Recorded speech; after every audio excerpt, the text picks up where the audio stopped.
माँ का विश्वास। एक छोटे से कस्बे में समीर नाम का एक लड़का रहता था। बचपन में ही पिता की मृत्यु हो जाने के कारण परिवार की आर्थिक स्थिति बड़ी दयनीय थी। समीर की माँ कुछ पढ़ी लिखी जरूर थी, लेकिन उतनी पढ़ाई से नौकरी कहाँ मिलने वाली थी। तो घर घर बर्तन मांझ कर और सिलाई बुनाई का काम करके किसी तरह अपने बच्चे को पढ़ा लिखा रही थी। समीर स्वभाव से थोड़ा शर्मीला था और अक्सर चुपचाप बैठा रहता था। एक दिन जब वो स्कूल से लौटा तो उसके हाथ में एक लिफाफा था। उसने माँ को लिफाफा पकड़ाते हुए कहा, माँ, मास्टर साहब ने तुम्हारे लिए एक चिट्ठी भेजी है, जरा देखो तो इसमें क्या लिखा है। माँ ने मन ही मन चिट्ठी पढ़ी और मुस्कुरा कर बोली, बेटा, इसमें लिखा है कि आपका बेटा काफ़ी होशियार है। इस स्कूल के बाकी बच्चों की तुलना में इसका दिमाग बहुत तेज है और हमारे पास इसे पढ़ाने लायक शिक्षक नहीं है, इसलिए कल से आप इसे किसी और स्कूल में भेजें। यह बात सुनकर समीर को स्कूल ना जा सकने का दुख तो हुआ, पर साथ ही उसका मन आत्मविश्वास से भर गया कि वो कुछ खास है और उसकी बुद्धि तीव्र है। माँ ने उसका दाखिला एक अन्य स्कूल में करा दिया। समय बीतने लगा। समीर ने खूब मेहनत से पढ़ाई की। आगे चलकर उसने सिविल सर्विसेज परीक्षा भी पास की और आईएएस अफसर बन गया।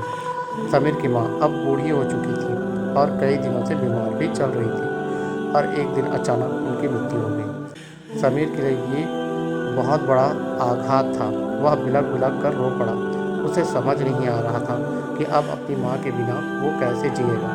रोते रोते ही उसने माँ की पुरानी अलमारी खोली और हाथ में उनकी माला, चश्मा और अन्य वस्तुएं लेकर चुनने लगा।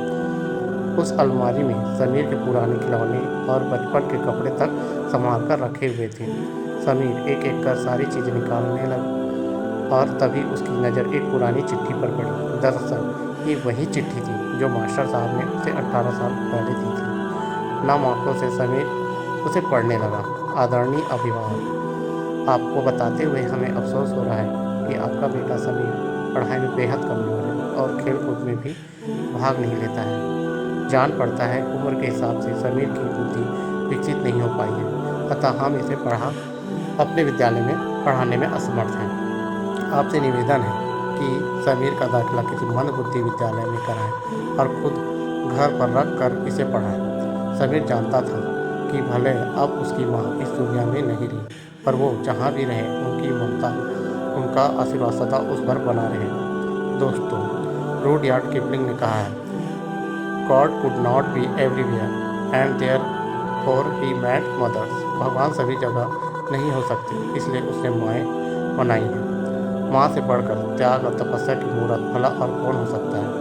हम पढ़ लिख लें, बड़े होकर कुछ बन जाएं, इसके लिए वो चुपचाप ना जाने कितनी कुर्बानियाँ देती हैं। अपनी ज़रूरतें मार कर हमारे शौक़ पूरा करती है। यहाँ तक कि संतान बुरा व्यवहार करे तो भी माँ उसका भला ही सोचती है। सचमुच माँ जैसा कोई नहीं हो सकता। वीडियो पसंद आया तो सब्सक्राइब करें, लाइक करें और कमेंट बॉक्स में आई लव यू माँ ज़रूर लिखें।